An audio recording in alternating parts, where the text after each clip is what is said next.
always going to be extremely eventful when you take the kids on a road trip, no matter how short of a drive, how long of a distance.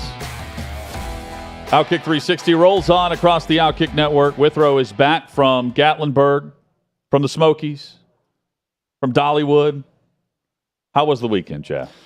It was exhausting.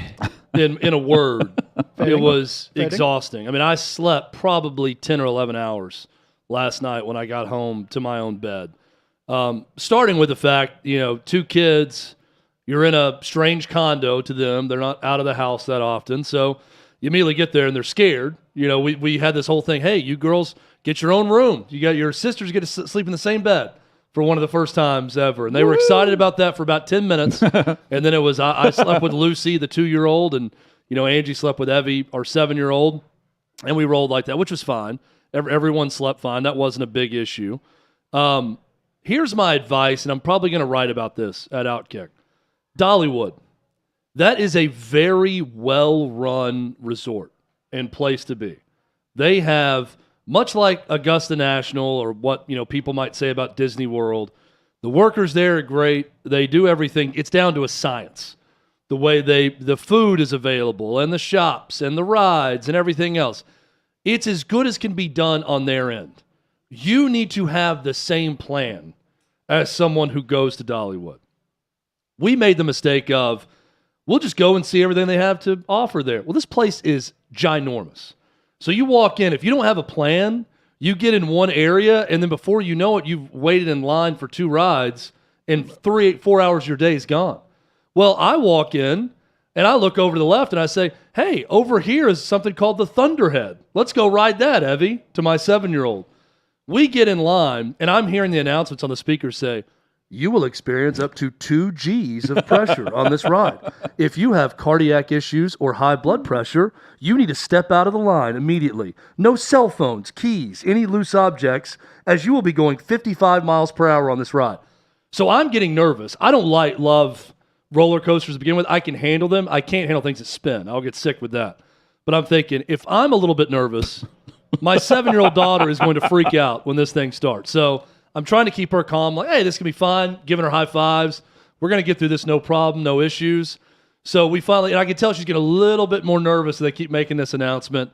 Get there, the first drop on this thing, I look over, and she's got a hold of my arm, and it's just sheer terror on her face, right? She's got a hold of me, and it's, she's crying for the 2.5 minutes of the thing the whole time. Fun! There's a picture of us. Vacation! She's crying. But then the moment it stops, she says she wants to go again. Yeah. All right, we did it. Let's go again. No, we're not going to go again because the line was too long. How long was the wait for that? That one, we got there early right when the place opened, so it wasn't too bad. Longest wait we had was about 45 minutes to an hour on, it was a water ride. It was the Dollywood River Rampage where you get in a raft and the whole family could be on it, and we rode that.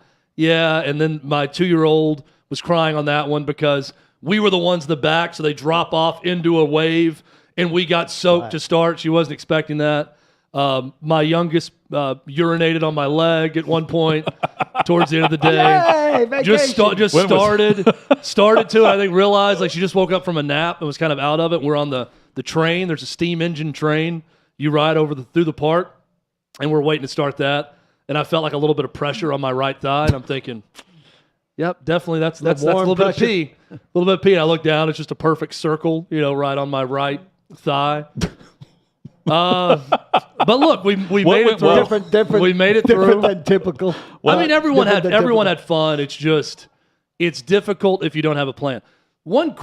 This is the opposite of a shout out. We went to a place called Ober Gatlinburg, and sometimes an experience can just ruin a place for you. And this is one of those times. We bought a wristband for $40. That was the basic wristband. On the website, I just went to it again. It says with the basic wristband, you get all of these different activities, right? One of them being the mountain coaster. So I walk up to what was probably a high school girl that's working the thing, show her the wristband, say, are we good to go? With me and my daughter, just me and the 7-year-old at this point. Yeah, you're good to go. Walk up there, wait in line for 20 minutes. Get to go to the ride. They stop me and say, where's your ticket? And I said, this is our ticket, the wristband. No, that's the basic wristband. You have to have the advanced one to get on here, or a ticket.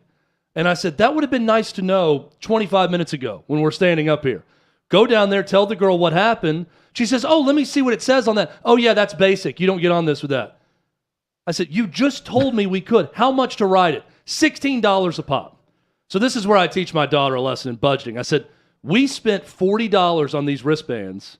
We're not spending $32 more so we can ride this one ride. Sorry. Of course, then tears start, and it starts a whole new thing. Dad. Is this the But Ober Gatlinburg, way over. I'll go with the way they did. Overrated.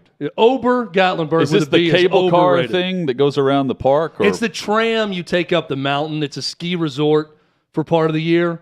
Now, the Alpine slide and some other things, that was fine, but not enough for the money. Nowhere near the level of customer service you're going to get at Dollywood. Thank God for Dolly Parton. Pump up Dolly.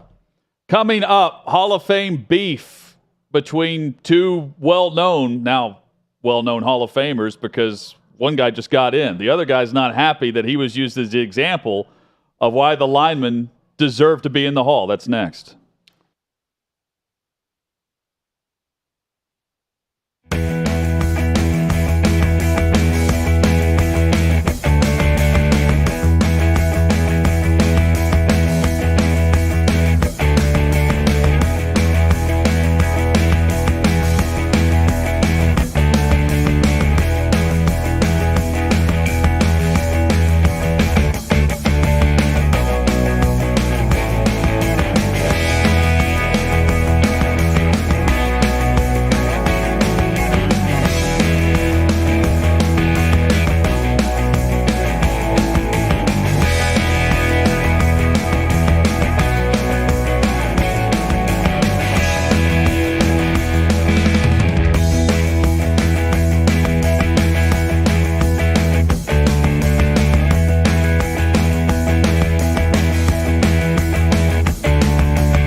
Second hour is here. OutKick 360 rolls on across the OutKick Network. Monday edition. Glad you're with us. 6th and Peabody, our location. Yeehaw Beer, Old Smoky Moonshine. You guys have a good Father's Day? Failed to mention that at the jump of the show. It was a lot of travel back from Gatlinburg and Pigeon Forge, but it was good. Very nice. No complaints. Relaxing? We had a So relaxing. I'm always going to get my nap in. We Maybe two. Simon and I had a big game of cornhole.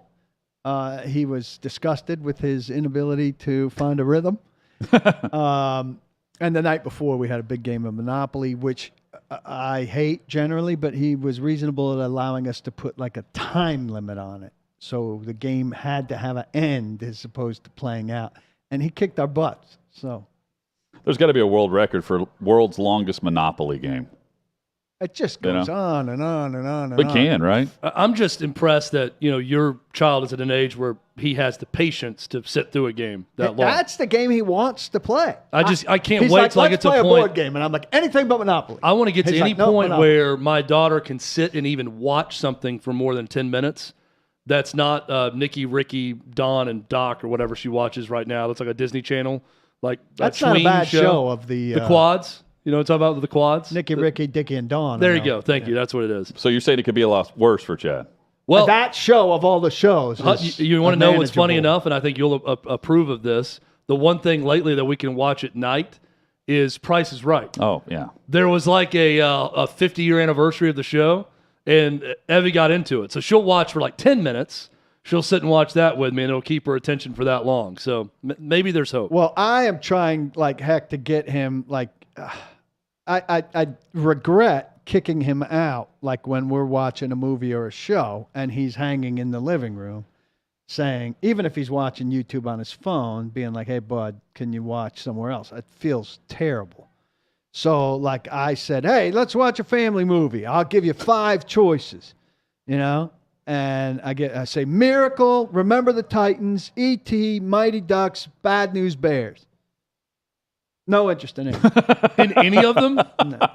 I mean, those are some classic. That's classic cinema. Is he that you also just roll not out. in the mood to? He wants to just go on YouTube now. Like he's not in the Or mood just go to to his sit and own watch thing. a Yes. movie. And he's 12. He still prefers an animated movie that is not going to have some awkward piece in it with his parents. Yeah, you don't need a love interest side story. Right. Even like when we watch something that he likes, I can't think of the movie, but he knows there's a part that he asks me to fast forward through. See, I would watch, even like as a teenager, I'd watch the movies in advance before recommending it to my parents to watch at some buddy's know the house or spot whatever. to go to the and I bathroom. would like leave, Excuse go to the yourself. bathroom right before Jerry Maguire was involved in an intimate moment with someone in the movie. Like Well, I knew that- exactly when the you'd scene's about to already happen. I'm like, I'm getting out of here before that awkward moment happens and not watch. I mean, Later, I added the radio and the Rookie. And then I said Marley and Me, and Teresa said, you can't watch Marley and Me. That dog dies at the end. He'll be all broken up forever. Well, here's what's great about Father's Day. Paul's actually, this makes me sort of feel bad about myself, but Paul wanted to do stuff with his child on Father's Day. Most fathers just don't want to be bothered by their kids. I didn't really. Like when you get but he was older, it's like, pushing oh and I yeah, felt bad. come on, family, come back home and let's hang out and let's have a cookout or whatever. But I think moms are kind of the same way. A lot of them, like just you do everything to the Yeah, to the chance to dad. Like catch your you breath. take it. Like dads want to go take a nap, for instance. That they'd love to do that. Well, I felt badly because all of his friends are out of commission because they're doing stuff with their dads, and he was trapped into having nothing to do. So I slept in front of some of the early golf. Then I said I'd do some stuff, but I wanted to watch the end of the golf. Did you request the nap, or was the nap just a natural Sunday the process? nap on a Sunday is pretty much Standard? Yeah, that's It was a day of the that's week, written Jack. in. Yeah. Did it end in Y? Yeah, I napped on that day. Yeah, that's pretty much written in. So Tony Baselli gets into the Pro Football Hall of Fame this past year. And since then, this has been over the last, 2 weeks or so. Bruce Smith, Pro Football Hall of Fame pass rusher from the Buffalo Bills. Everyone knows him well. Everyone knows Tony Baselli well. The first ever draft pick of the Jacksonville Jaguars. Left tackle, Hall of Famer. Paul, there is some, Bruce doesn't like the fact that he's being used as the example as to why Tony Boselli had a Hall of Fame career, or it's one of the tent poles of Boselli's Hall of Fame status when it was made in the pitch or the case was made for Boselli to get into the Hall. This is not the first time Tony's been eligible. In fact, it's been several years, and he finally got in. But I guess Bruce Smith found out that he was used as one of the reasons why Tony Boselli deserved the Hall of Fame jacket in Canton.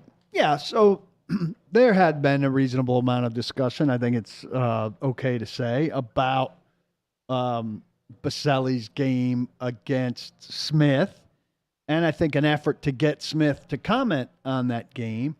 I understand what Bruce Smith is saying, but it's not like it was used against Bruce Smith. It was used for Tony Boselli, and so I'm kind of lost a little bit on this idea that you shouldn't attribute the good things a potential Hall of Famer has done against another Hall of Famer in helping to make his case. Like, if you're saying a guy's a Hall of Famer and you're using what he's done against a clear-cut Hall of Famer, a guy who's in the Hall of Fame. An unquestioned guy, yeah. I don't see how you could complain about that. Now, Boselli went on to say, point out that he was a left tackle on a left-handed quarterback's team and short career, which was the biggest thing going against Boselli. And then he shouted out 3 other guys who had really good games against him who were average players and said maybe they should be building Hall of Fame cases. Look, he's entitled to his opinion. I don't think it makes him look real good that he's making it like Boselli's case is weak because it's built around his performance against me. And I think it makes Smith look weak that he's taking shots at a guy that was... Yeah, but Smith is almost saying like these weren't really great performances. Like it was like he's saying that if you really have to pinpoint my career against another individual, that once or twice that we would play over 24 to 30 games, he's saying that that's not a great case.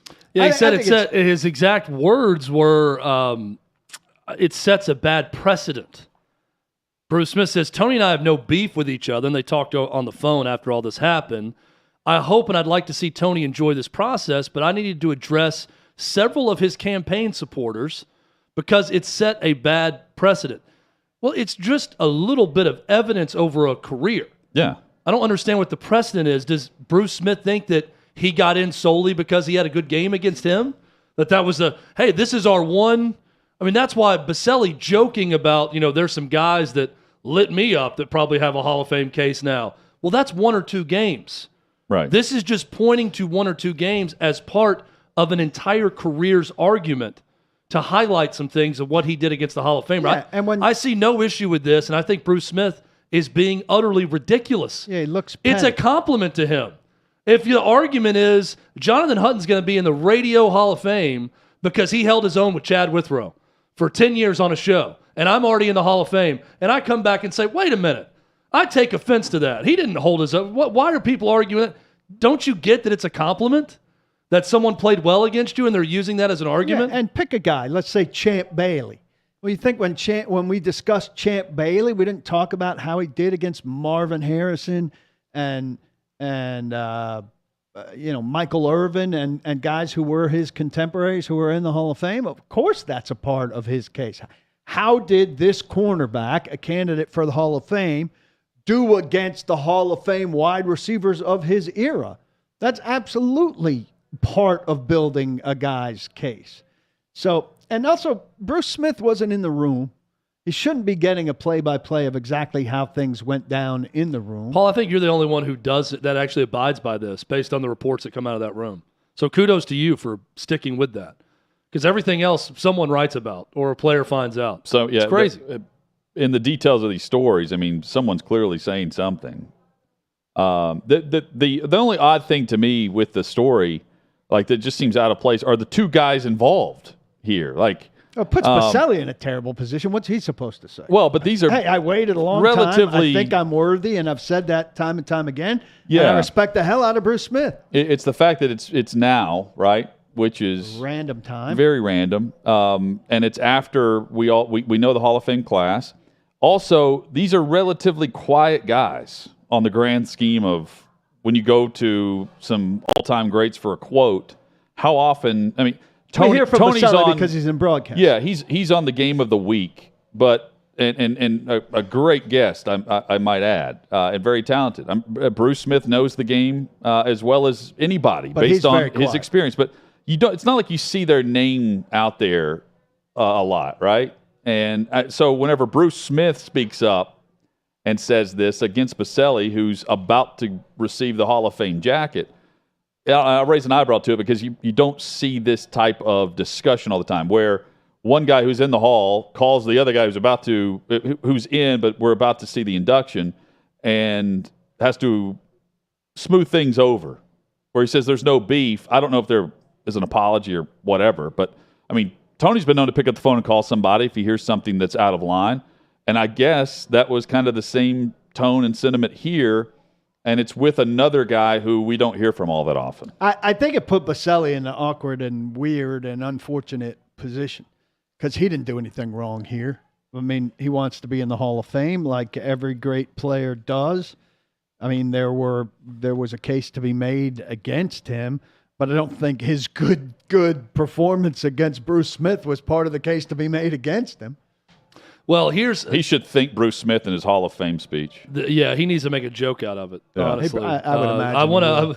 Now that Bruce is here, I want to thank him for being the only reason I'm here today. I want to dispel any notion. Here are those two highlights. That my career is the basis for me being here. It was one playoff game in 1996, just like Bruce said. Here's what Bruce said in the entire statement.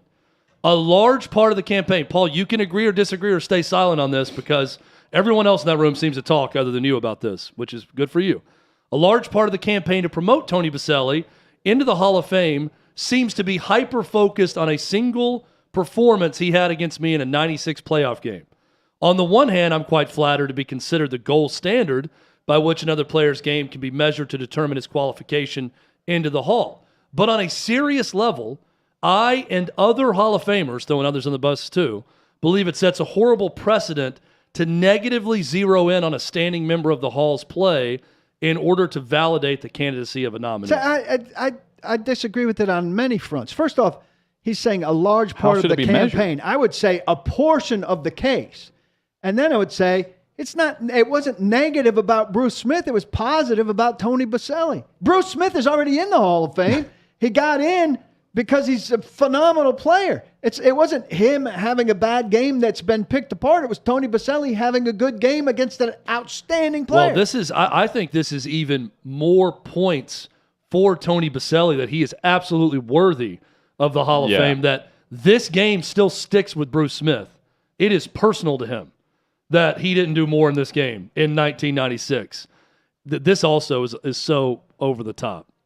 He says, maintaining harmony and goodwill in the Hall of Fame is paramount. It's precisely why player campaigns have historically been presented respectfully and thoughtfully, allowing the candidate's stats and complete body of work to speak resoundingly for itself. There was nothing disrespectful in to Bruce Smith. I could say this. The vast majority of the positions, though, Paul, before you direct your attention to the camera, the vast majority of the positions have stats where you can back up an argument much more clearly than an offensive lineman. Yes. So you have to go based on how he performed against some of the best pass rushers in the game who produce stats against and numbers those people over a career that are Hall of Fame worthy. That's how we would measure an offensive lineman. There was no disrespect to Bruce Smith in any of the arguments pro Tony Baselli, and I was in the room for all of them.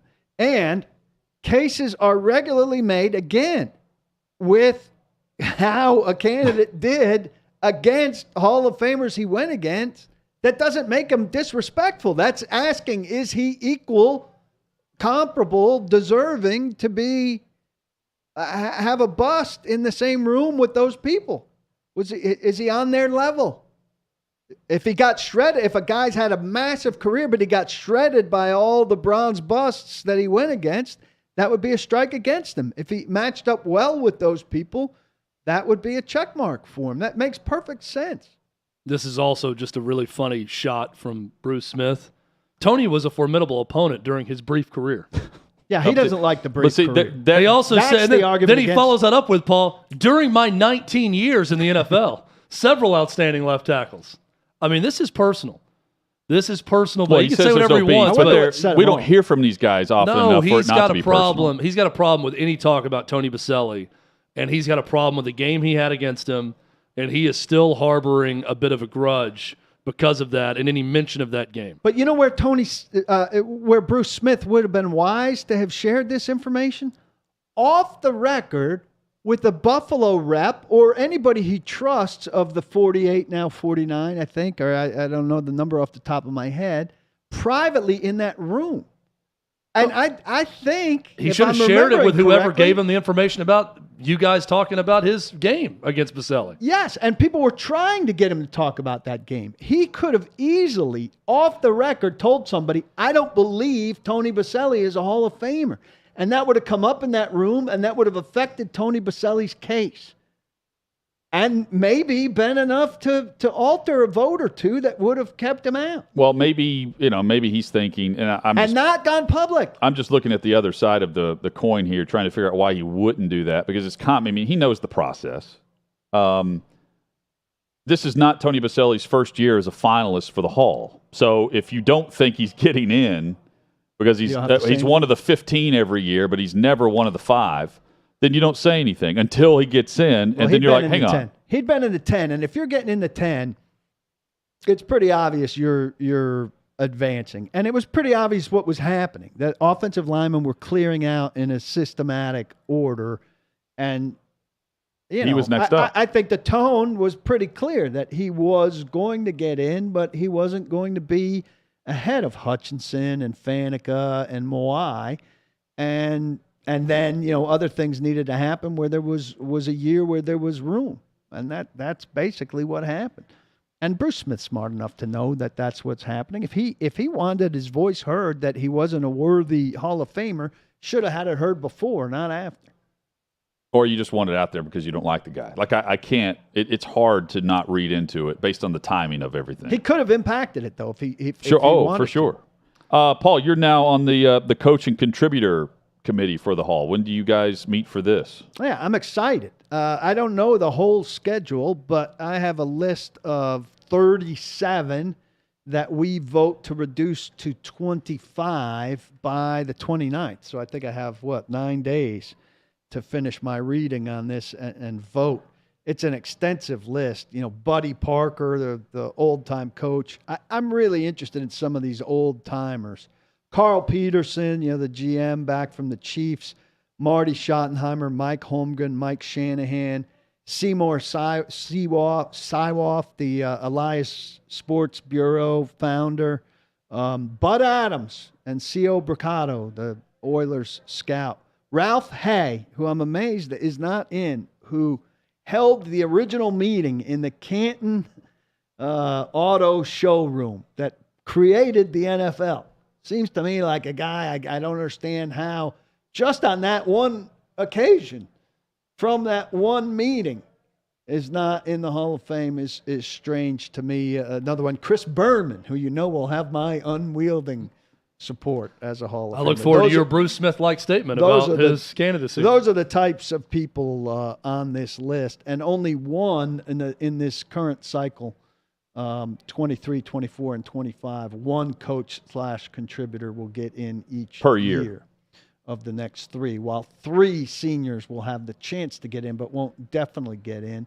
They wanted bigger representation out of the main committee, so they increased the committees from 9 to 12, and I'm thrilled that I'll have a little bit more of a voice in that. Coming up, the Browns are discussing another stadium, another billion-dollar stadium.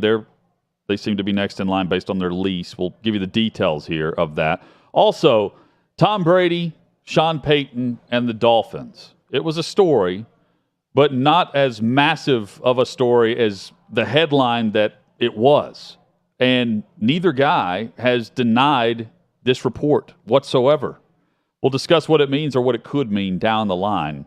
for both guys and for the Miami Dolphins. All of that straight ahead on OutKick 360.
Add Cleveland to the list of the next team in line, ready to work out a deal for a new stadium. OutKick 360 rolls on. It's all based on the lease agreements, where they currently are. And if they're going to get extended, how much money's going into the current stadium for upgrades versus rebuilding and having a fresh new look with a piece of property that the team could either move to or acquire within the downtown footprint or somewhere else. But based on where the Cleveland Stadium sits, you wouldn't want to move. I wouldn't want to move from where they currently are in relation to the city, the lake, and everything right there. This is a headline to provide some pressure as you look ahead to 2028, which is the final year of the lease agreement.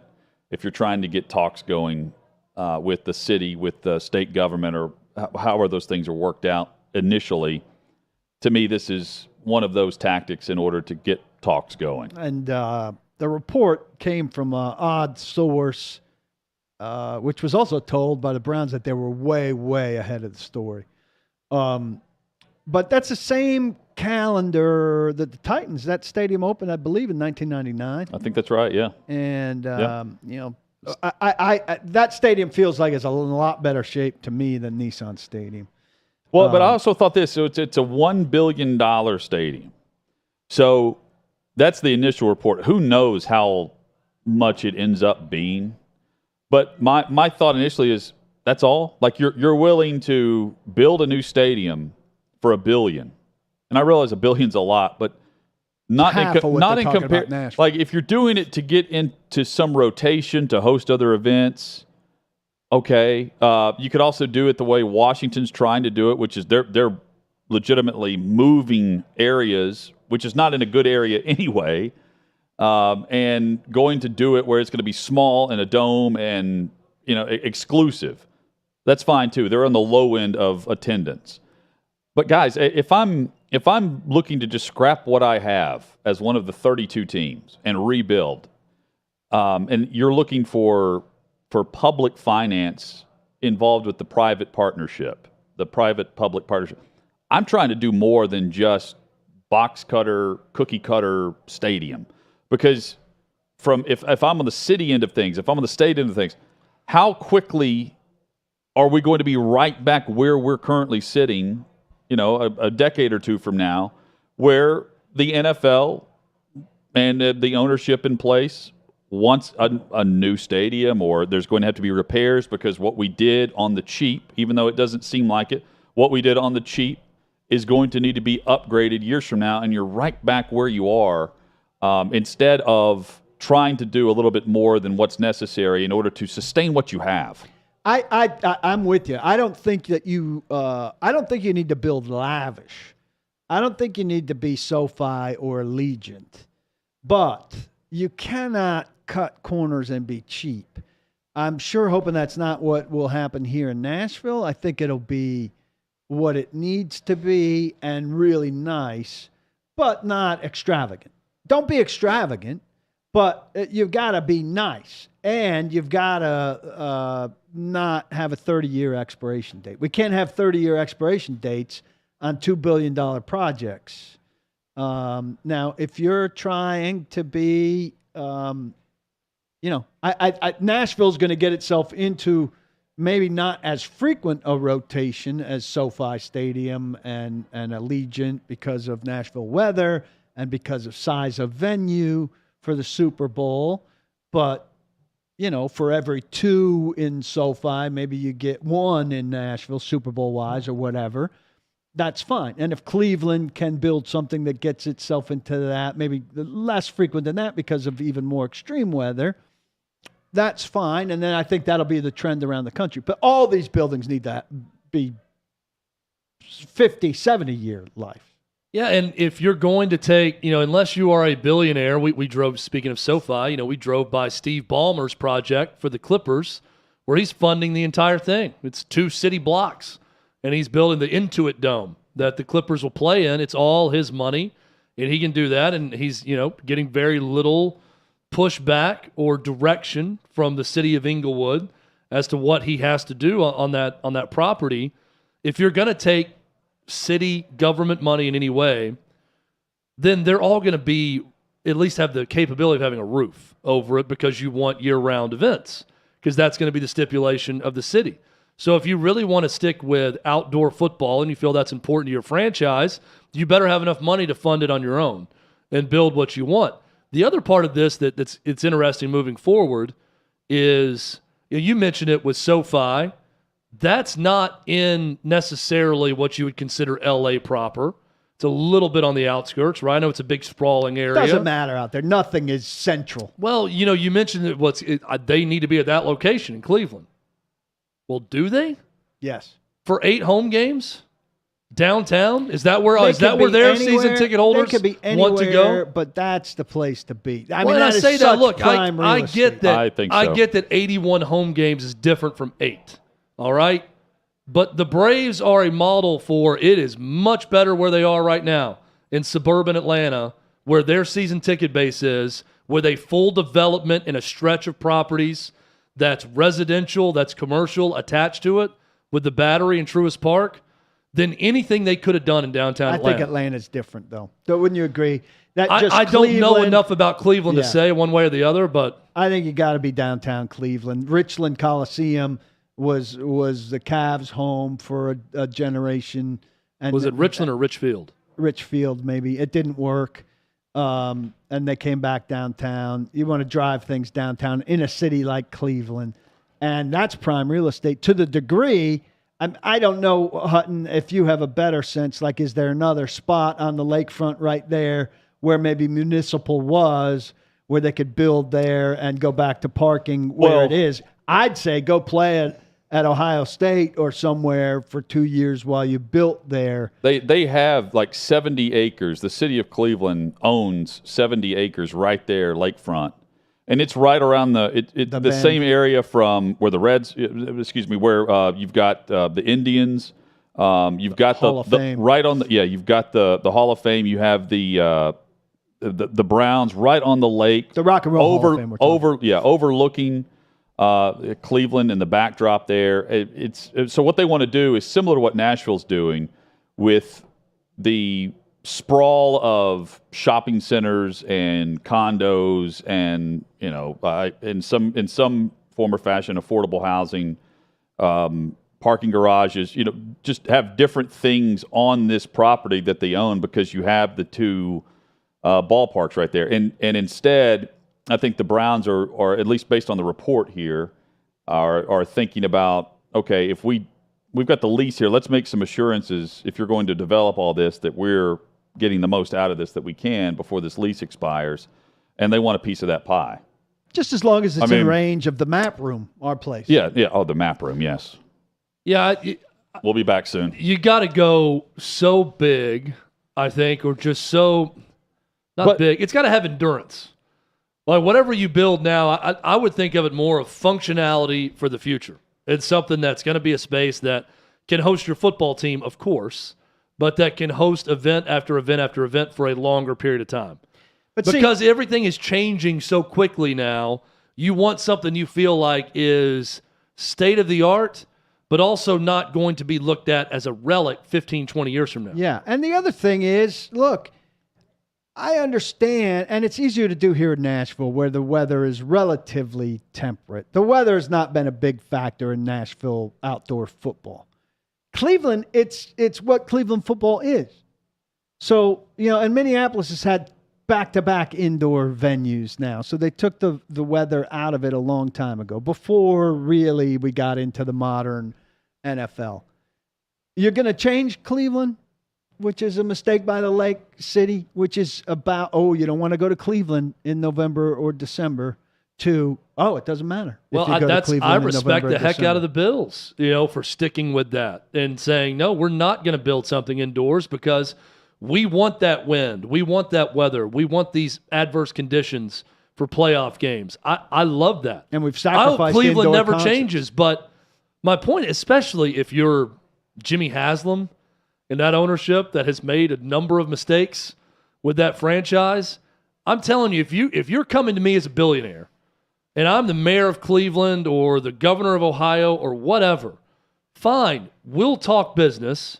We'll talk a public-private partnership, but I'm getting exactly what I want out of it too. And what I want is not as much concern about your playoff conditions for games. It's going to be when the playoffs are here, I want to have a Garth Brooks concert the next week in January in this facility. And that's what the state and the city has to think about, right? Yeah, and it's not just that weather factor. It's more turf around the league, and turf has gotten better, but the injury numbers on turf are still worse than grass. Well, and this is, I mean, they are going to go for the retractable roof / dome / ability to close it in if you want to. But they want that, I think that Haslam's and those involved early on in this process, for the Browns specifically, want the weather elements available to them, given the climate during the fall and winter and the fact you can use that to your advantage, especially with all the wind coming off that lake. It's something to some posturing early on here. But this does pick up steam fast, as we well know here in Nashville. Where are they on that, Paul? Have they said anything updated since? Still waiting to finalize the city side, which is emphasized every time it comes up, but it's going to get done. It's a matter of I think 2026 still sounds ambitious to me, so I would think maybe 2027. Cleveland may be the one city also where its residents actually would prefer just the football team have their outdoor facility and not care about other events. They may care enough about the Browns where it's like, no, we're good. There's going to be no pushback about getting other events in town here as long as the Browns are happy, as long as they get what they want with outdoor conditions for winter games. Going back to this was a column through Mike Florio last week. He asked a good question. Why we have not heard more about the Brady and Sean Payton duo and the report through, was it the Palm Beach Post? It was one of the papers there that covered the team, reporting that there was a deal in place, or it was being pitched to have both guys there this season. And then everything went down with Flores quickly after that. But even through the Flores lawsuit against the league, it's mentioned in there that there was an undisclosed player they were meeting with after the 2020 season on the yacht with team ownership, and the unnamed player is Brady in this whole story.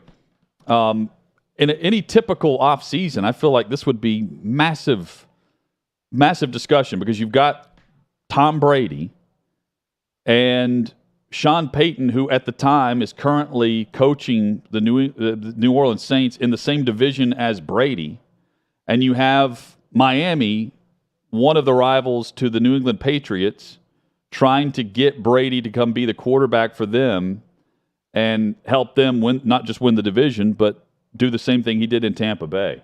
And Florio was asking, if this were initially reported by Schefter or by an ESPN reporter, Fowler, we just insert name here, this would have received a lot more coverage and more legs to it, because it would have been debated every day, dissected every day, and covered in a way that it just simply has not been covered. And neither guy has denied anything specifically mentioning their linking up in Miami, which is very intriguing because that validates the report. Yeah, and even Schefter could have advanced the story, which came out elsewhere. That's true, as too. Well connected to it. Don Yee represents both Brady and Payton. Well, why is Schefter not doing that? Well, put it together. Yeah, he put some theories out there. No, he's a Michigan guy. Yeah, Michigan. He's trying to protect his guys. That they told him, let's not talk about it anymore. And he's got sources with Ross and with Brady, and he's protecting his Michigan ties. I think. Well, he didn't protect Brady's retirement plans. No, but I'm saying Stephen Ross is a little bit more powerful in the money realm than he is. So he's not going with it for that reason. And he broke it, right? If he broke this story, he's reporting it. Right. He's not furthering the story if Stephen Ross calls and says, disregard this Palm Beach Post story. Let's not get into it. I'll give you something else down the road. I think it's a little crazy for him not to advance it for that reason. But it could be. I mean, that's what Florio speculated. That he speculates that NFL Network didn't advance it because there's a tampering element to it, because there's the Flores thing is kind of toxic, that they don't want to get into it because there's a Rooney Rule element to it.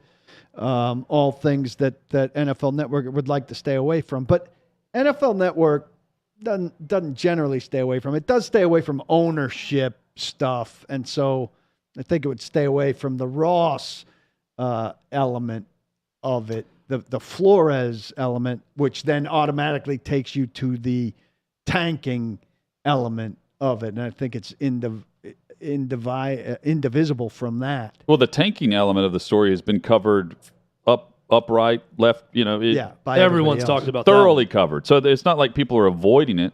But specifically Sean Payton and Brady, and the thought that if the Flores lawsuit doesn't happen and then they fire him, which is a surprise at the time, if the Flores lawsuit doesn't happen, what would this offseason have really mapped out like? Because Brady did retire for 41 days. Sean Payton did not want to continue with the New Orleans Saints. He also stepped away, and at the time it was for a year. I don't know if we see them link up again, but could we see them link up in the way the picture is painted is that Brady will own some piece of the Dolphins at some point, right? As a part of this whole report was you come play quarterback, and then afterwards you've got a piece of the pie moving forward.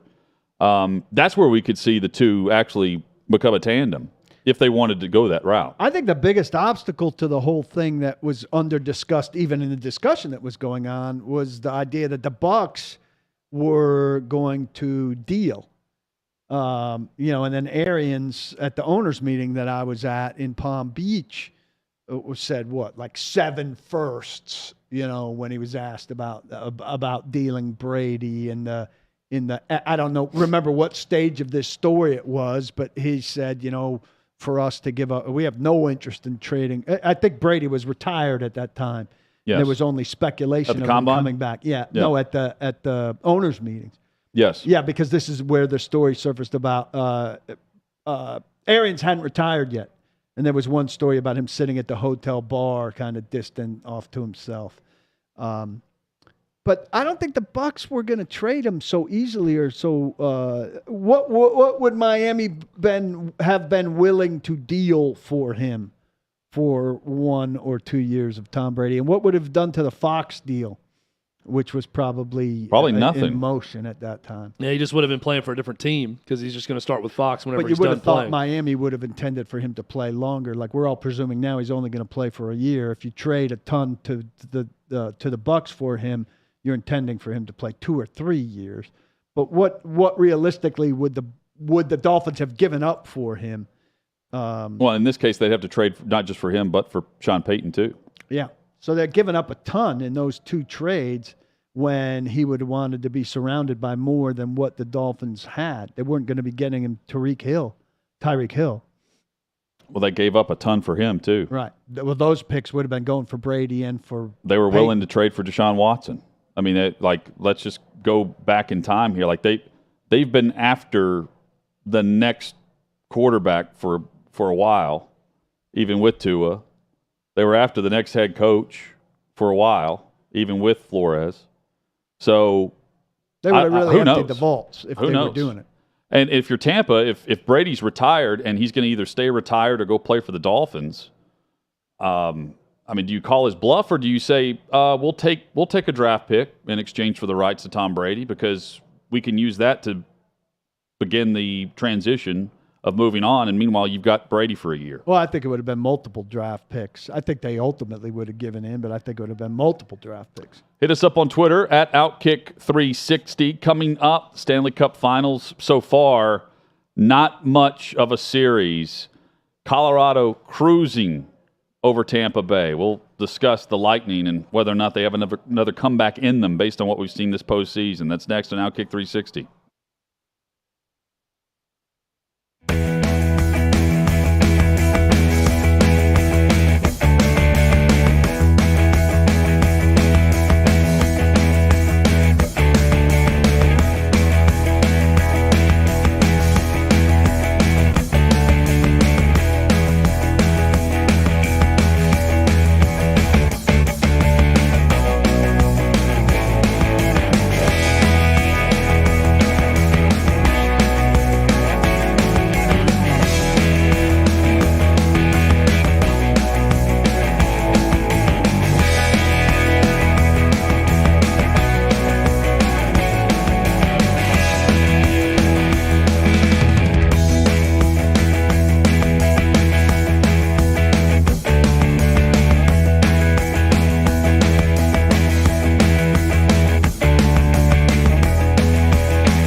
know if there's a perfect game in hockey, but Colorado may have pulled it off in Game 2 of the Stanley Cup Final. OutKick 360 rolls on. They lead the series over Tampa Bay, 2-0. Series resumes this evening in Tampa. Tampa Bay, they're going for the three-peat. They're down 0-2 in the series. They were down 0-2 in the series to the Rangers and came back to win that series this year. There have been other instances where they've trailed in series. Toronto in the first round. They trailed 3-2, came back to win in Game 7 on the road. But this feels different. This is 7 goals allowed this weekend. Vasilevsky, that's the most he's ever allowed in a game. And it's tied for the second largest shutout win in Stanley Cup final history. I mean, what Colorado has done, and keep in mind they did this after multiple layoffs. They swept the Preds in round 1. They've only lost 2 games the entire postseason. Up until Game 1 of the Stanley Cup final, their game prior to that was June 6th. So they had 10 days off before they played, and they just keep on rolling. What they have compiled roster-wise in the salary cap era of hockey is incredible. With the young talent, combined with the playmaking stars and the moneymakers, and just how dominant they can play at a moment's notice. You said the Avalanche have lost only twice in the playoffs, neither of them on the road, which is pretty remarkable. And home teams are winning at a 62% clip. So that's what Tampa Bay is hanging its hat on tonight, and they're going to have to break the Avalanche on the at home in a way that nobody else has done through the playoffs. Vegas doesn't know what to expect here, or they're trying to sucker you in. It's one or the other, Chad, because right now it's a pick'em in Vegas, or at least on FanDuel. Meanwhile, there's no case to be made for Tampa in this. Their best offensive players have been shut out. I mean, just no chance at scoring. Stamkos, Kucherov, and others. So it's either a sucker bet to try to get you to take Colorado because it looks so easy that Vegas feels as though the Lightning rebound, or it's just so obvious that you put all your money on Colorado and win. Which is it? As Rudy Tomjanovich of the Rockets once said, you never underestimate the heart of a champion. The Lightning will win tonight. They're not going down without a fight. They'll go back home and win, and I bet on them to win tonight. Here's we talked a lot about blowouts in the NBA in the playoffs, hurting the sport. I'm curious when you flip the two of them. You had blowouts throughout to lead to the finals. The finals were pretty compelling in the NBA. Mm-hmm. You had some good matchups throughout in the NHL. Then you could end with a dud. That's a collection of blowouts in a 4-game sweep, let's say. If this thing continues, what does the inverse of that do to your sport and the popularity of it? Or if anything at all, when you look at NBA versus NHL and this playoff run? We're going to find out. Well, if the Avs win this and win big, at least you're flipping off of a dynastic team. Yes, you're building off of the star power of the previous 2 years in some way and passing the torch. This is a blowtorch of a team right now with Colorado. Yes, it is. Headlines coming up on OutKick 360. You're listening to the OutKick Network.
In 20 minutes, we will discuss if there's NFL precedent for banning Deshaun Watson. That's coming up later this hour. OutKick 360, final hour underway as we broadcast live from 6th and Peabody with Yeehaw Beer and Old Smoky Moonshine. We're glad you're with us.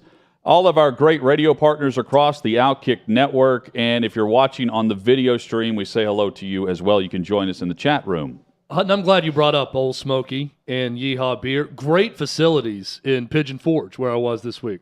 Talked about Dollywood and Gatlinburg earlier. They've got spots in Gatlinburg, but their location in the island in Pigeon Forge, for anyone who visits, which is most of America based on tourism numbers, who goes there, really cool location where you can grab a Yeehaw beer, you can buy some moonshine, and Old Smoky and Yeehaw are right next door to each other in the island. Really cool spots. Old Smoky Distillery, the most visited distillery in the world last year.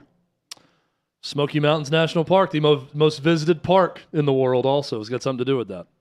Hit us up on Twitter at OutKick360. We discussed earlier in the show Fitzpatrick winning the U.S. Open, the 2 shots in the final round. You had the 50-footer on 13 after previously bogeying the previous 2 holes, hitting the 50-foot putt, sinking that, and then the shot out of the fairway bunker on 18 will go down as one of the great shots, getting it on the green, having the pressure of Zalatoris hitting the fairway on that tee shot, and then him going into the bunker to the left, and then nailing the green, which is something that he did throughout the tournament, especially the final round, 17 of 18 greens in regulation.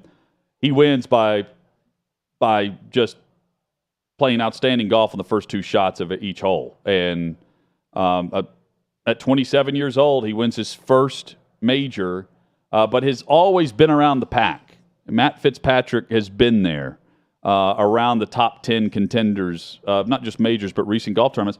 And you've got Zalatoris, who is certainly there too. I think we all agreed in the first segment, like eventually he's around so much that he's got to knock down the door.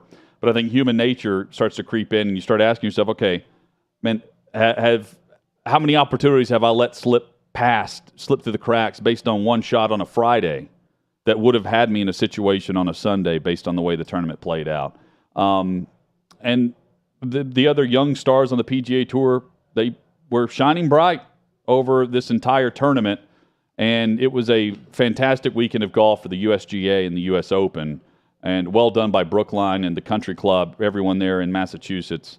The atmosphere was wonderful. The weather, we were charmed by the weather because of the long sleeve pullovers that everyone was wearing. Meanwhile, we're sweating it out here in Nashville last week. It was awesome. Well, and so Fitzpatrick winning, you talked about Zalatoris, when will he knock down the door eventually?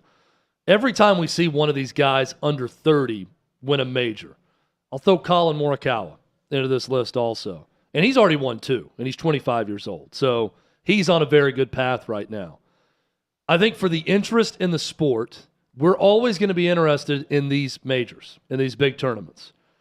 But to get to a point where a young guy has won enough to where you are always invested regardless of the tournament is the challenge.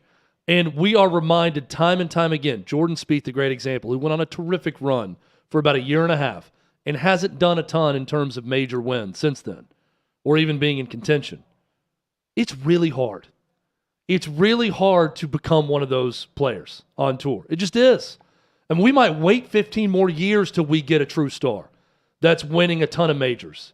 That's not Tiger Woods level necessarily, but on a path to win 5, 6, 7, 8 times in the majors on tour, right?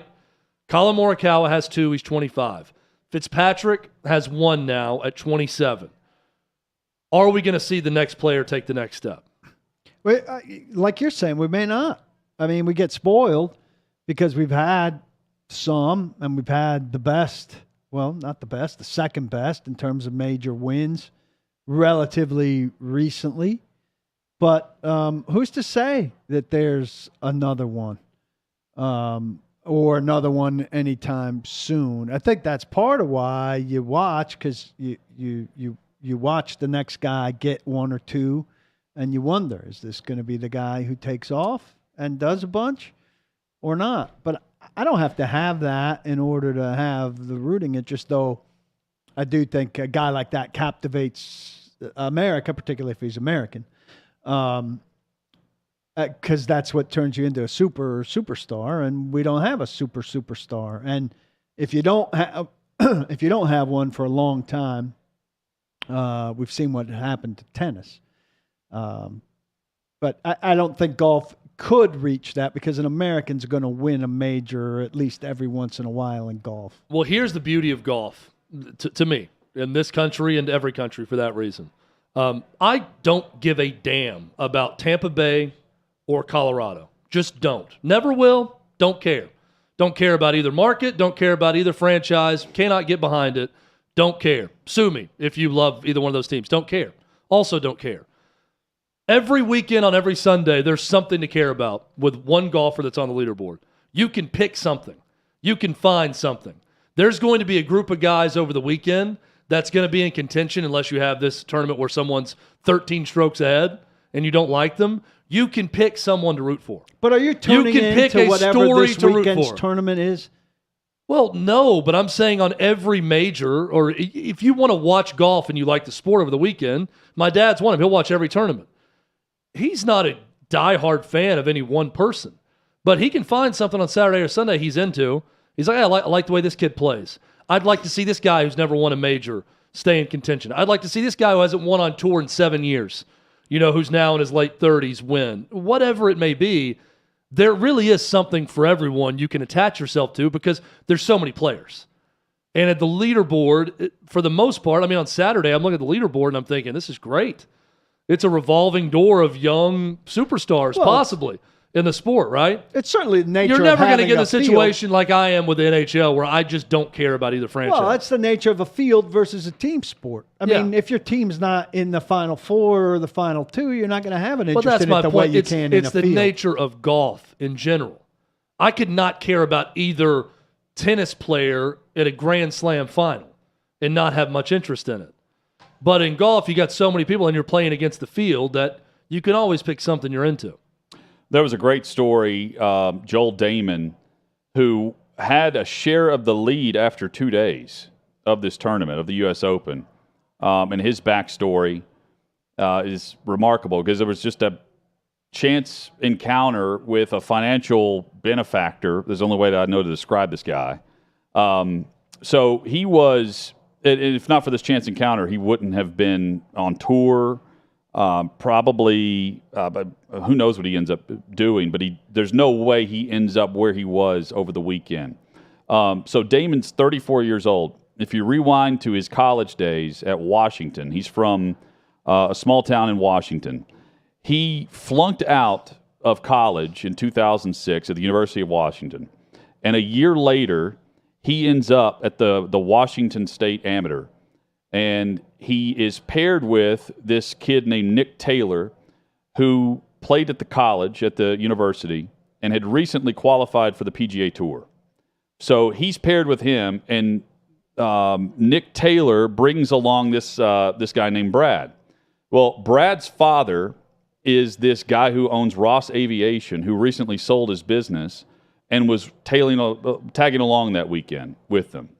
And long story short, he ends up hitting it off with the father, who then says, hey, I'm going to sponsor you. I'm going to wire you $15,000 to pay for whatever it takes for you to work your way into one of the lower level tours. So he ends up on the Canadian tour off of this. And it was all based on just him getting paired up and this guy seeing how well he played and then following along. Well, a year or two passes by, and he's on this tour. He's not making any money.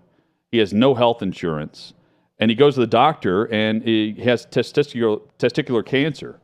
And he calls this guy up, and this guy writes him a blank check for the hospital to accept him into whatever treatment was necessary. Jeez. And he ends up on tour because of this guy. But not only that, he's one of the most self-deprecating guys on the entire tour. He was at the Memorial earlier this year and didn't know if he was going to even attempt to get onto the U.S. Open field. He didn't know if he'd qualify. And the quote was like, if I qualify, I'm basically signing up to get my ass kicked based on the way he was playing. And then he goes out and shoots 67, 68 in back-to-back days at Brookline at the country club and nearly became the storyline of the country if he continues that strong play. He dropped off. He was featured in some of their coverage yesterday. But the back-channeling of just the circumstances involved for him just to get to that stage at 34 is remarkable. And there are several guys along the path of the PGA Tour who would have a similar storyline. It's hard to find a league or a tour where the bottom group of professionals on tour are losing money. And a lot of these guys end up over a weekend trying to break even if they don't make the cut line based on travel and coaching and everything else that goes into this. And see, this story you just told, Hutton, with Dahmen. It's the kind of thing you're talking about. Exactly what I'm talking about. I hear that, and I see things like this. I'm thinking, okay, I'm rooting for this guy now. And then if he drops out of contention, well, who's at the top of the leaderboard now? These 3 or 4 guys. I like this guy. Best out of that. Look, I mean, golf is not for everyone on television. I get it. If you want something more fast-paced, may not be your cup of tea. But from a rooting interest standpoint, this is what I like about the sport, is that you can pick someone and not necessarily be emotionally invested in the outcome, but yet have some sort of stake in what happens. And that's a great illustration of that. I'd like more better guys in the field week to week would be what I want. I flip by on a Sunday too many times and don't see a guy on the leaderboard that I know at all, and I don't want to dedicate the time to waiting for that story to invest in. Well, somebody. I mean, the ratings are driven by the stars. The Canadian Open had great numbers on the final round because Rory McIlroy is playing, and it's trending on Twitter and social media, and you're flipping past and you're stopping because Rory's on the screen every other shot, not because Joel Dahmen is on the screen. I knew so little about him, I called him Dahmen last week. I did too. So, I mean, the same thing. So, point being, it's still star-driven, but if you can pair one of these young guys with a star coverage over a weekend, then you've made a star. And that was my whole thing about the NBA this postseason. You can create younger stars based on matchups with, the teams that we expect to advance. And even in those series, like against the Warriors, we didn't see very much of Ja Morant. He got hurt towards the end of the series. But during the series, the games were such blowouts that you didn't even mind stopping to watch. Those are small instances, but again, it takes the star power in order to get the coverage needed to build the next guy. And this week they had that because Rory's right there, and they had enough. Zalatoris has been there at the top of the leaderboard enough, along with the fact that it's a major, where they did a lot of good to help themselves by Fitzpatrick and others being in contention and then winning the thing at the end. So we had Dan Henninger on earlier from Wall Street Journal, and he talked about this thing with sports where if media is not talking about it, it doesn't matter, right? So Live Tour, he wrote about it. He's not always writing about sports, but he writes about it because it's inescapable. Everyone's talking about the Live Tour and these players leaving the PGA to go play on the Live Tour. So it's top of mind because media is talking about it. And it just got me thinking we had the topic about why are we not talking more about Brady and Payton in this report? Well, it's because they're not talking about it for whatever reason. Just the interest level and the control that media who cover something, especially in sports, can have over what's popular to everyone. What's popular to us might not be what's popular to our audience, right?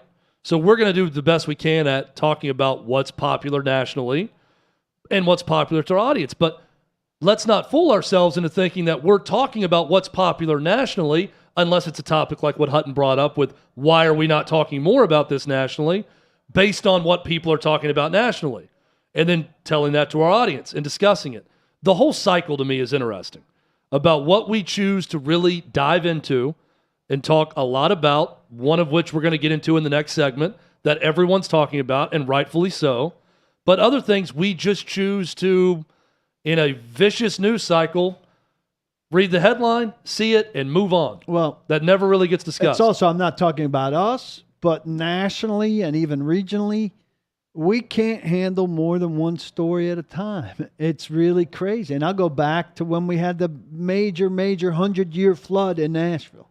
And it wasn't a national story because there was a car bomb that was diffused in Times Square in New York. And it took 3 days for like Anderson Cooper came to Nashville 3 days after the flood, and while he was covering, he said, I should have been here sooner. But the reason nobody was here sooner is because there was a car bomb in New York. Yeah, but in the world of sports, especially with the shows and what rates well now, it's not like you can't work in another topic. Like all these debate shows, it's not like you debate one thing and can't move on to mention another story. They just choose to talk about the NBA every day on ESPN. Well, here's a great example of that also. Well, the top story gets all the oxygen. Brian Flores was a huge story in the NFL. That went away pretty quickly. I mean, how are we talking about what the NFL is going to decide with that? What's going on with that lawsuit? It's very similar to Watson. What happens the Watson storyline went away after the trade deadline last year. Now it's back with the HBO. The women were talking on HBO and some other things going on, but it can just dip and dive here and there where it goes away and comes back. And the next thing happens. You know, I can't remember what happened the same day Russell Wilson got traded, but Russell Wilson got traded, I think. Aaron Rodgers signed his contract. Aaron Rodgers said he was back, and then Russell Wilson got traded right after because that dictated the trade market. Yeah, but the Russell Wilson thing was we couldn't even talk about him in tandem. Russell Wilson being traded was the story. It's just amazing how there's not enough oxygen to spread things around. And the debate show thing you point out is one of the reasons. Somehow you got to create the Russell Wilson debate and argue about that for an hour, and you can't pause to even have create a 5-minute debate about the Aaron Rodgers. But this is right up their alley, and they can praise Brady and Payton and rip NFL ownership all they want to. They could do the reverse on the other side of the table. There are multiple sides where you need more than two hosts to take every side and opinion on this, but yet it hasn't been discussed because it's not going to happen. I think that's the other thing too. Is once it's caught, it's Brady's a story back, about something. Arians is not, and Sean Payton is a year removed or a year away from the game and will be back next year. At least that's the sentiment. And meanwhile, you've got Tua in Miami with Mike McDaniel instead of Brady and Sean Payton. That's fascinating to me how things worked out this offseason. Well, if those guys stink, it'll resurface again as whoa, what if that had happened? Coming up, we will get into the NFL and the decision that the independent investigation will soon conclude, and then it's on the table with the league, and the suspension that is coming for Deshaun Watson. How many games, and what is the precedent that the NFL has set in years past for what we could expect for Deshaun Watson?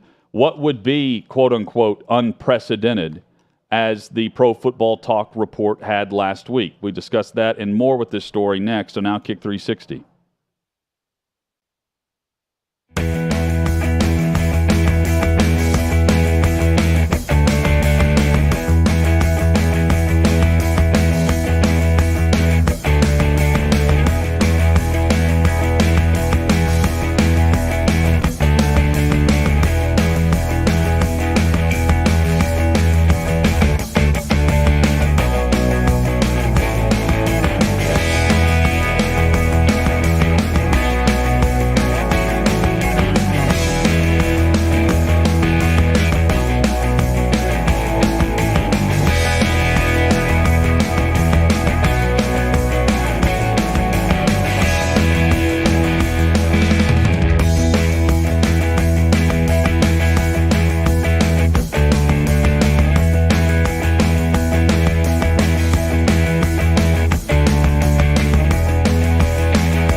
look at NFL suspensions over the last 15 years or so, from sexual battery to money laundering to misconduct in general, they have levied suspensions. And CBS did a long list of all of these suspensions dating back over the last 15 seasons. It's very difficult to find anything even half as similar as what Watson and the accusations state through this the civil course and the proceedings that are taking place.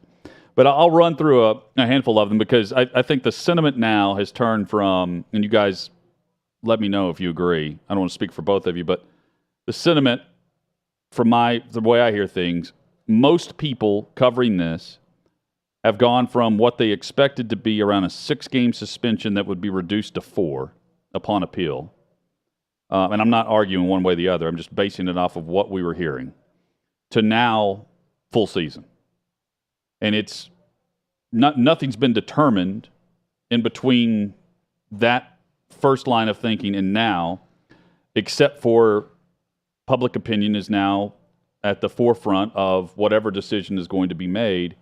And the league, in essence, is, well, if the grand juries aren't going to move forward with criminal charges, well, here's the NFL that's going to somehow lay down some type of league justice here. Well, more suits also have dripped and drabbed out. Well, more suits, but nothing settled, nothing zero proven, settlements, zero no different conclusions in the suits, right? Nothing.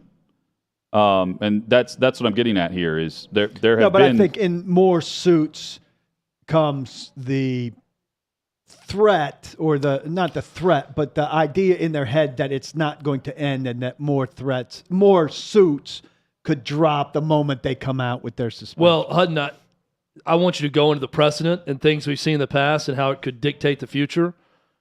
I'll say this: if the NFL wanted to stay consistent with what they've done throughout this process, then they would do nothing until either one of these cases or all of them are settled, or there's some sort of prosecution criminally.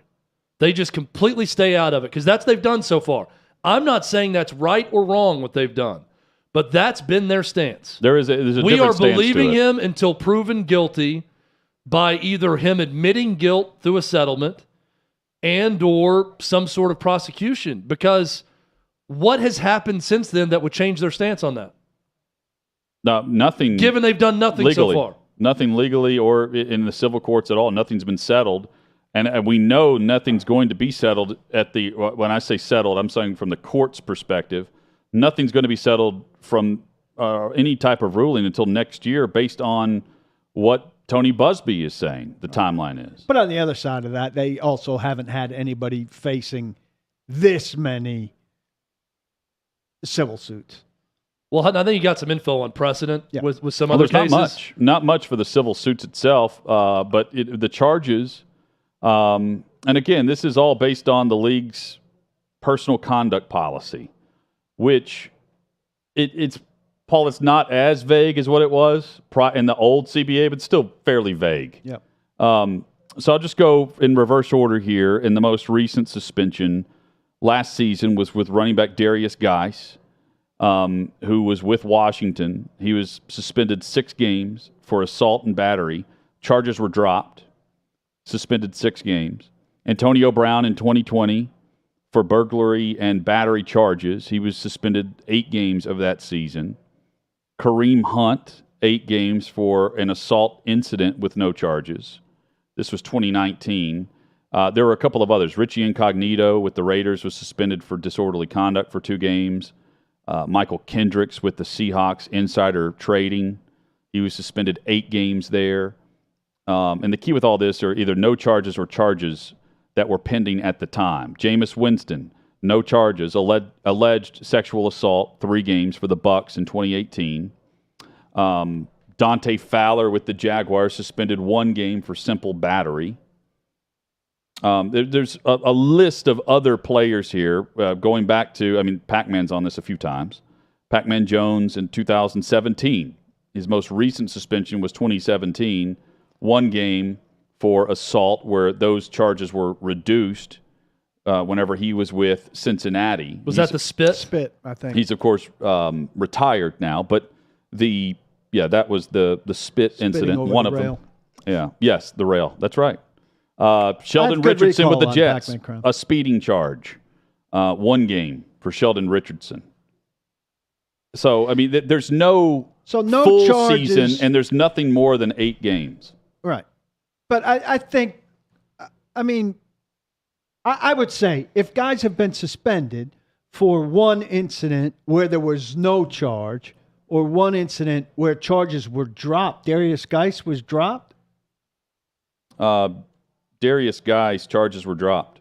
So that's no charge, effectively, and he was suspended what? Well, he was suspended before the charges were dropped. That's my point. Like the NFL acted before the legal process finished. I mean, I don't think it's outrageous in lieu of that to say here are 24 unsettled civil cases with the potential for more for them to be considering a significant suspension. I don't know what the right number is on that, but if the precedent is that they've suspended people for no charges or dropped charges, I don't think it's completely out of line with that to be considering a significant suspension for somebody with 24 civil cases unresolved. I don't disagree with that.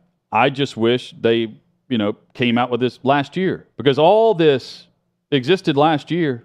We just didn't pick these charges out and suspensions out of thin air, and they chose to sit back and do absolutely nothing. Well, what they clearly he was paid $10 million last year to do nothing.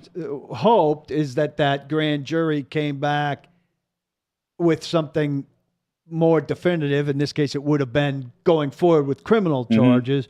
Then they would have had real hard substantive stuff to go forward with. But if you waited for that and 2 grand juries did not press charges, what grounds are you now going to come back and suspend them on? Well, there's still stuff. It's not as conduct big detrimental to the league or whatever they're going to point to. Personal conduct why policy. Did you not, again, it just does not meet up with a standard, because I could have done that after 17 women accused him of that. Conduct detrimental, you're done for the season with the Texans. Boom, no pay. Punish him. Instead, you wait. So that's why I keep going back to, if we're trying to go with consistency here in this case, nothing is happening until he pays one or all these women money and or gets charged with something. If not, I would totally understand Deshaun Watson's camp coming back and say, wait a minute. We said we're innocent of a crime with this, right? No one has even charged us with a crime yet. 2 grand juries have done this.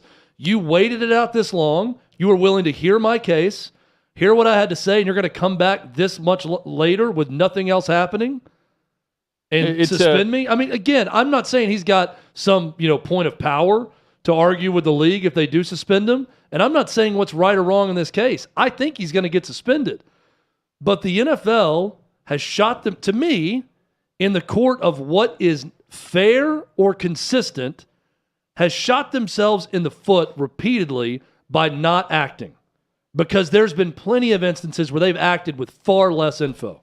And for whatever reason, they haven't acted. So if you're not going to act now, then you need to give me a reason you're acting later. Well, and I don't see anything different in this case. The only thing they'll have is the independent investigator coming back and recommending a suspension. That's the only difference they're going to have. But my take, Paul, is the report last week that the NFL was going, if given the opportunity, lobby on behalf of the league for a full season. I'm thinking, why now? Like, what has changed? You mentioned the criminal charges, which he was not indicted by 2 grand juries for that to go to in front of a trial in 2 different counties in Texas.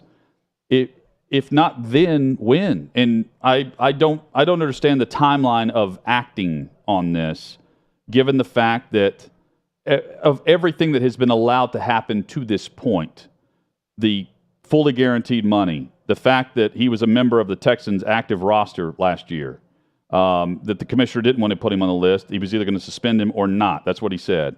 And the fact that we know that he would have been traded to Miami had he settled other cases here. the whole thing is confusing, and the timeline of which they're wanting or willing to act is also very confusing. Yeah, I don't understand the timeline either.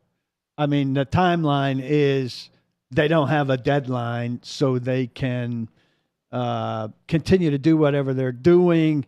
They can wait to see if there's a new development. They can forestall the public criticism they're going to get no matter what they do. Right.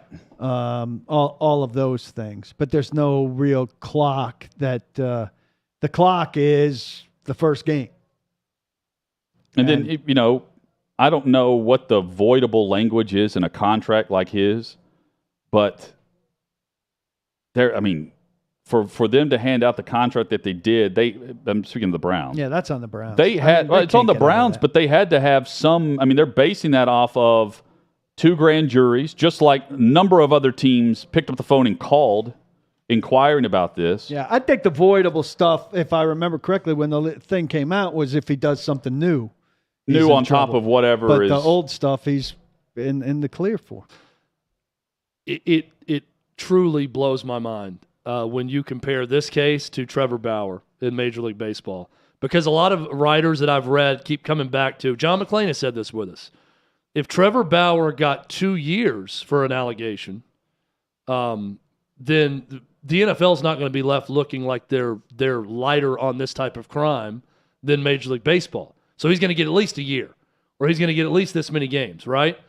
In the Trevor Bauer case, Los Angeles County would not press charges based on the evidence they had with a sexual assault allegation from a woman in San Diego to Trevor Bauer.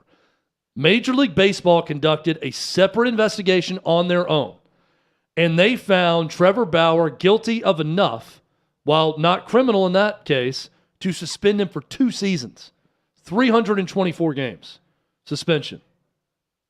Meanwhile, the NFL conducts an investigation based off of 24 women alleging something, not one, 24 women, and they have nothing. As of now, they've done nothing. And I do not understand. And they've only talked to 11 of them. What is going on? Now, with the Trevor Bauer thing, I would love to know what Major League Baseball found in their investigation. The authorities could not. And what they know about Trevor Bauer to give him 2 years when Los Angeles County did nothing to him, wouldn't even press charges. But this whole thing is just very, very odd and inconsistent with me, which leads me to say the only thing consistent the NFL could do at this point is not do anything until either Watson folds up camp and pays these women a settlement, and or he gets charged with a crime. Well, he's going to have no incentive to fold up camp and settle with these women if they do nothing. So the league would be. Oh, but I think. And Paul, I'm not diminishing. That there's 4 or 5 more women that have added on to this suit. I'm not trying to. I'm just looking at it from the league's perspective. Oh, so 18 women weren't enough? It took to get. Well, there's been more. Okay, 22. No, 23. Oh, now that there's 24, we're going to do something. It's all the same allegations. They had all this information based on the consistent reports and claims of all of these women. They're all very consistent. Nothing that new has come out other than more women are accusing him, right? They could have done something throughout this based on that. And why haven't they? When you weren't here Friday, I think I said this. I feel almost certain when the punishment comes out and the league feels like, okay, we got this behind us, the next day Busby will come forward with more accusations. Well, that goes against his timeline of how he's gone about things. But again, he's been presenting everything in advance of the independent investigation coming to a close, not reverse. What's the date on the independent investigation coming to a close? It just said they just said that they're wrapping things up. They've talked with 11 of the 24 plaintiffs. They're done. The NFL is done with its portion of the interviews. Now it is assumed they are waiting on the final report of recommended suspension back to them.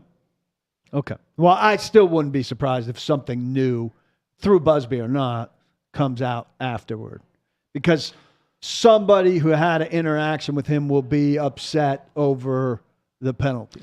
Well, then you don't do anything. You don't say, oh, it's 4 games, and then something awful happens, if you're in fear of that, of Busby coming out with more. But you can't. But then you also risk going into a season where he's out there playing, and everyone knows about these allegations because you haven't acted yet. Which they were willing. They were going to do. They did last year. They were going to do. And we knew he wasn't playing. What you can't do is say, oh, we're going to come up with a suspension and we're going to tack on things in case someone comes forward. You can't presume anything. That is completely unfair to the system and the investigation they've spent money on coming to light here. It's like presuming we can't extend a player because he may get hurt. You can't predict that. You have to go based on the judgment and the best judgment of what you have in front of you at the time. So the idea that Busby's holding back these that plays into Watson's case more than it is 1 versus 1. If in fact he's doing that, if he's holding things back, waiting on the league to announce something, because then he is grabbing headlines more than he is going to bat for the plaintiffs in this case. So it doesn't serve him well to do that or to play that card. What is well played is the timing of the HBO sit down. Which is recounting what was in those depositions with those who were willing to come forward publicly instead of privately behind the court system, and air that to the larger general audience for reaction a month prior to the investigation coming to a close. It just feels like because the NFL's done nothing, anything they do now is going to be a surprise to me. They could come out and say 6 games, and I'd be shocked. They come out and say a season, I'll be shocked. Oh, I think they could do nothing, and I'd be shocked if they get to the season and they've done nothing yet. You shouldn't be surprised. The general tone out there is he's getting a year. But where does that general tone come from? Yeah, where's that coming from? Because that is it's coming from them. That has flipped within the last month. And if it's coming from them, I'd like to know why all of a sudden the sentiment has changed. After the fully guaranteed contract, suspended him for a season where the maximum fine will be a little over $1 million. That's laughable. Well, they can't do anything about the money. But that's on the Paul, Browns. my point is the league itself allowed it to get to this point. They allowed the Browns to be the Browns. Meanwhile, a dozen or so other owners were complicit in the fact that they were allowing their teams to call on the team's behalf to see what the asking price was for Deshaun Watson. Yeah, they, like we said with the whole NBA stopping the trade of Chris Paul, they could have stopped it. Well, they could have disallowed all of this to happen. But they allowed the contract. But to say, well, they can't control the Browns, they controlled all of this last year, and they let the Texans sit there with a guy on their active roster that they weren't going to play, and that helped the league get to the point we are now, where he was off in the shadows, as we've well discussed, not doing anything, not speaking to the media. Nothing was moving forward in this. And then the trade deadline came and went, and they had an extra 5 months or so. And now all of a sudden it's gone from, well, we're going to wait for this whole thing to play out to we're now going to do our own private investigation. That's coming to a close right around the time for a news dump. In the middle of right at the beginning of the summer. And here we are saying, well, he's got his guaranteed money. All of this has happened. The trade has gone through. And we're left going, what changed? Because the same people that are reporting, or not reporting, they're saying, that in their opinion, they'd say it's a year, were the same that were expecting around 6 games, literally months ago. And not much has changed in regards to the details of this, except for the report that was last week. Mark Maskey's report. Mark Maskey from the Washington Post had that they're expecting to push for it. His was separate. But that's my biggest take is I'm not ripping on Mark Maskey in the report that it was different. What's different is the league is now going to lobby for this, instead of the league handing down a suspension months ago, prior to wanting to do their own investigation independently. Yeah, I don't think they should be lobbying this independent or somewhat. They have to be granted access to do it. It's not like they can just go to her. Yeah, right. Well, they shouldn't be granted access. And hopefully they won't. But if the suspension either way, he can add to the suspension, can he not, as the commissioner of the league? Goodell can adjust the suspension. So Either if they want it to be a full year, he can make it a full year. But what they want is the independent investigation to recommend it so that they're reacting to the recommendation, not conducting their own conclusion and tacking things on. But then the appeal goes before Goodell too. So what difference does it make? In the court of public opinion, I guess it makes a lot because that's what this has turned into. Instead of just waiting. What if you wait and nothing, this plays out in the court system for 2 years, 3 years? I mean, how long do we wait though? You know? I think that's what they're thinking. How long can you wait? I mean, they waited already too long. Yes. Hit us up on Twitter at OutKick360 if you'd like to chime in. Coming up, we'll tell you what is on tap for tonight's sports landscape. Get you set for a fun show tomorrow. Hit some headlines as well on the way out on OutKick 360.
Going back to a previous discussion about golf, there are certain aspects of watching it that I take for granted, just how good these guys are. And then, there are other things I'll see on social media and think, man, to have half of a swing as this guy off the tee.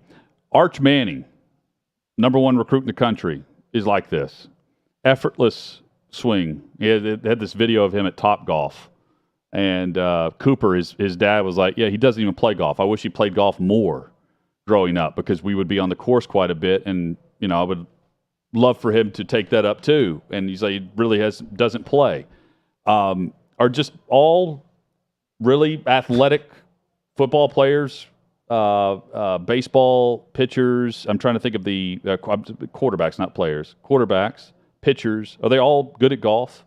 Does that just come with the territory? Kickers are really good at golf? A lot. It's how I know I'm not truly a great athlete is how I swing a golf club. Because everyone I know who can just pick up anything and play it automatically looks so much better swinging a golf club. And I grew up playing baseball, and maybe the baseball swing is part of it, but just can't do it. But Hutton, you're onto something. I watch these quarterbacks play golf even. It just looks... Now, a lot of them have worked on it, for years. We don't know what they look like initially, like Arch Manning, but it's just a different animal when you see these guys. This stuff just comes naturally to them. Athletic stuff and stuff that requires like timing and sync, it just comes as long as you don't naturally. swing a bat prior to picking up a club, I think you have a better shot at this. I think that's why you don't see many first basemen the slugger DHs aren't playing golf all that much.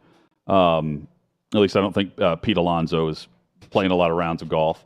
But I see Pete Alonso with more of a Happy Gilmore type swing with a big approach and just knocking the crap out of the ball. But just some of it, if you go, OutKick.com has the video from it was from this morning. It's up and available where you can log on and see Arch Manning at Topgolf. And it just, again, it's very effortless and easy.